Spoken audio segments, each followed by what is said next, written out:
Oke, baik, saya akan memulai pidato saya. 3, 2, 1. Dewan juri yang saya hormati, sebelum kita memasuki ke dalam argumentasi, ada beberapa karakteristik yang perlu dipahami dulu.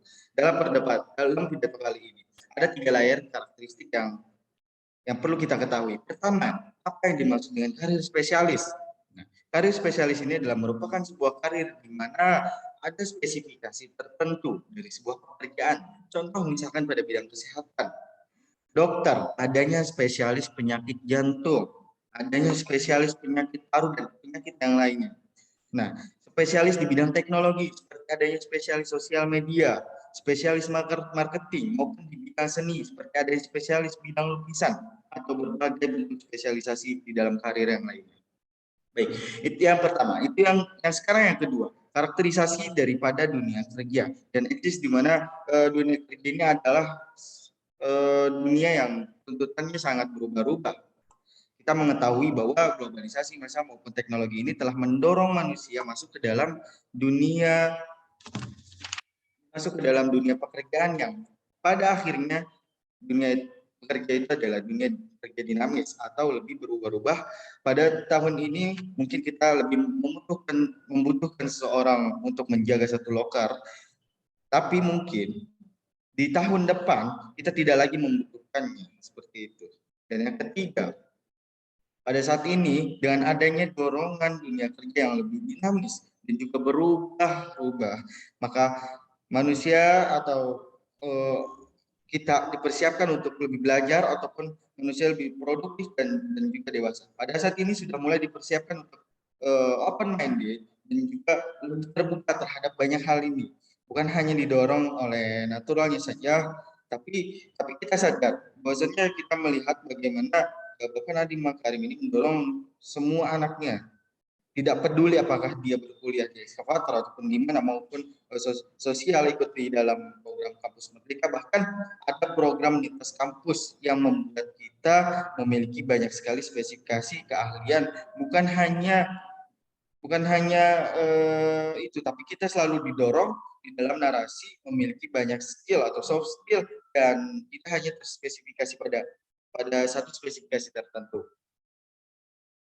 Mungkin Dewan juri yang saya hormati, izinkanlah saya untuk menyampaikan argumen saya terkait mosi yang saya dapatkan, yaitu Dewan ini menyesali glorifikasi karir spesialis. Nah, sebelumnya kita kilas balik terlebih dahulu.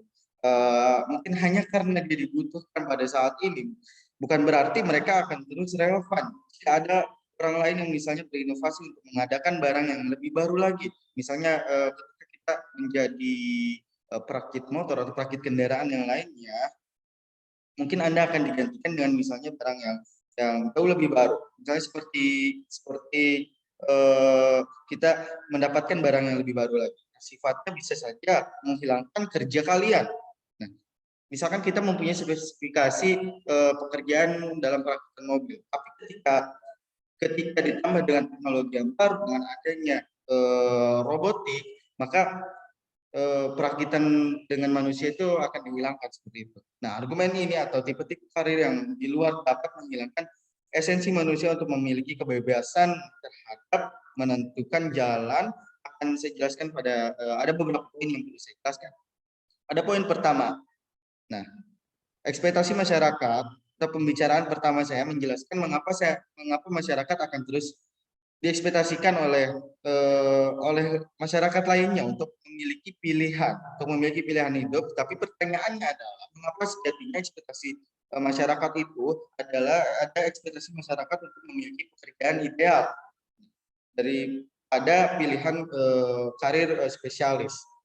Cenderung berpikir orang-orang spesialis mungkin cenderung berpikir bahwa pekerjaan tersebut adalah cara paling tepat untuk mendapatkan keuntungan, atau misalnya di kasus yang lebih buruk mengembalikan investasi yang telah dikeluarkan selama ini oleh orang tuanya kepada anaknya dengan cara mungkin dengan cara kita dengan cara yang paling cepat adalah memilih satu jalur pendidikan hingga anaknya menjadi spesialis dan mungkin akan mengembalikan semua itu kembali kepada orang tuanya. Nah, ini adalah salah satu mungkin yang lagi fenomena di negara kita ini. Masyarakat tradisional untuk mencoba lebih banyak lagi jenis pekerjaan karena mereka meyakini bahwa cara ini adalah cara yang paling efektif untuk mendapatkan keuntungan. Akibatnya, ketika dorongan-dorongan ini disematkan,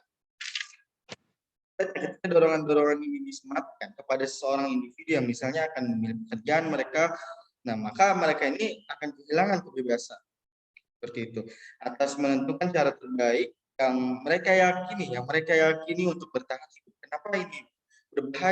Kenapa ini berbahaya terkhusus kepada kelompok yang mungkin tanda kutip rentan, yang memang alternatif untuk mereka bertahan hidup sedikit karena kapital yang mereka miliki, karena kapital yang mereka miliki terbatas dan menjadi spesialis bukan cara yang paling mudah untuk mereka. Suatu saat ketika memang dia bisa untuk mengambil jalur itu, yaitu sangat gampang untuk diinstruksikan oleh hal lain.